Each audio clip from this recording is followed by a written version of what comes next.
Hi there everyone, hope you're all well. So a little bit of a slight change to the usual kind of motovlogging today. Welcome to the channel if you haven't been here before, and if you have, it's nice to see you back again.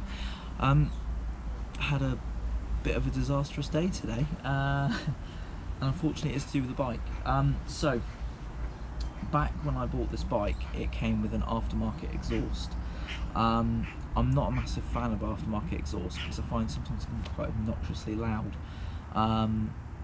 So I bought this standard exhaust for the Kawasaki. It's been slightly modified, some of the chopped the shield that should be on here, and whatnot. But nevertheless, I was happy because it was quiet, it was nice and refined when riding.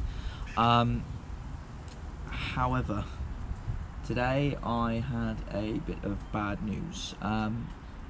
So the last couple of weeks I've noticed there's been a bit of a metallic-y rattle on D-cell, on overrun. And I'll show you what I mean in just a second. It's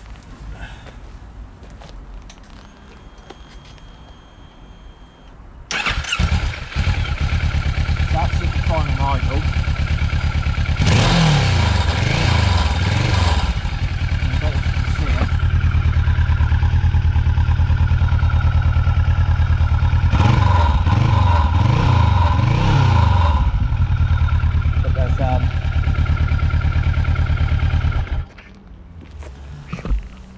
A little bit of a metallic-y rattle.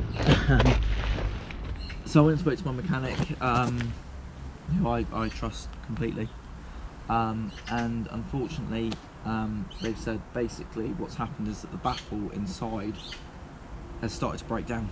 It's started to collapse inside basically. So unfortunately what I'm now finding as well is I'm getting a bit more fuel consumption compared to what I'm used to, which means unfortunately I'm going to have to change exhausts. I had a look on eBay, I had a look online, and because it's a 2013 model, I cannot for the love of me at the moment find a standard exhaust to replace this one. I found one that was very close. It was 2006 to 2009, and it was great. It looked great. It looks exactly like this, but with its proper shield section on the back. But it's not the year for my bike, and I don't know if there's anything. Maybe it'd be the diameter of the fitting to the downpipes. Maybe it might be the diameter of the lambda sensor. Don't know. But what it's resulted in is, unfortunately, it's going to mean that I'm going to have to go back to the aftermarket exhaust, which I'm not best pleased about. It's one of those things. It sucks. It's kind of buggered up my day a bit, really, but I guess that's the way it is. You know, it's not through lack of neglect. It was a second-hand muffler when I bought it. You know,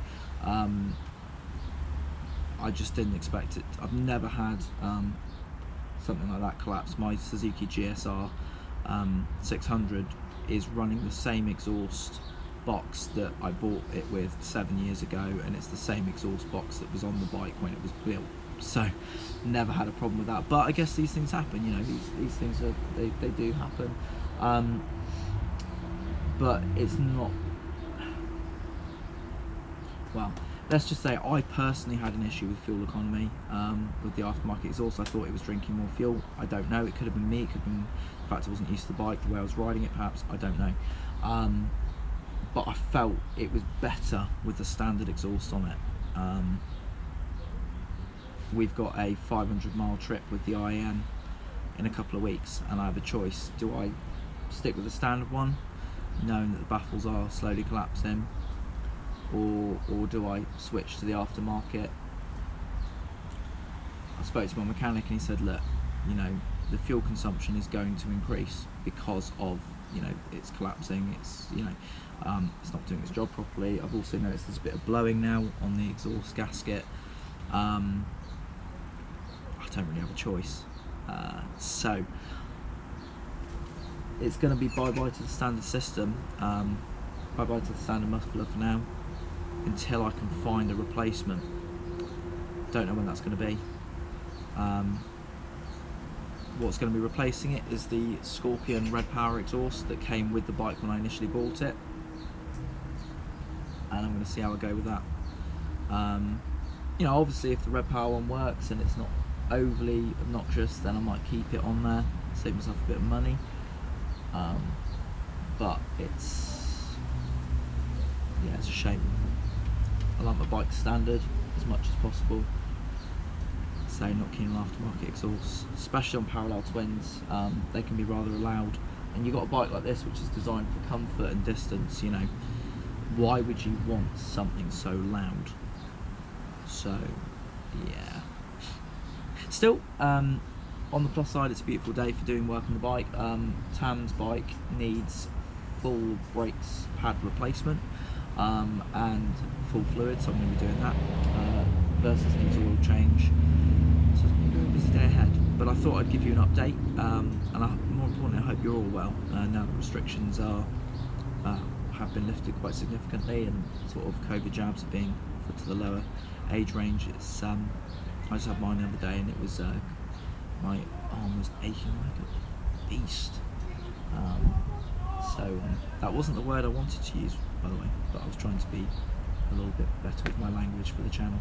But yeah, I hope everyone's well, and look forward to do some more videos soon. I've got a new route that I'm hoping to take a camera on and share with you soon, so that'll be good. Me and Tam are going out for another one of our days out, so I'm looking forward to that. Please feel free to leave any comments. You know, if you want to like and subscribe to the channel, that'd be great. You know, anything that you think, oh, I'd really like to ask you this question, or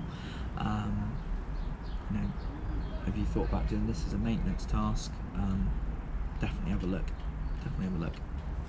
Alright, and I'll see what I can do for you. Take care, guys. Bye.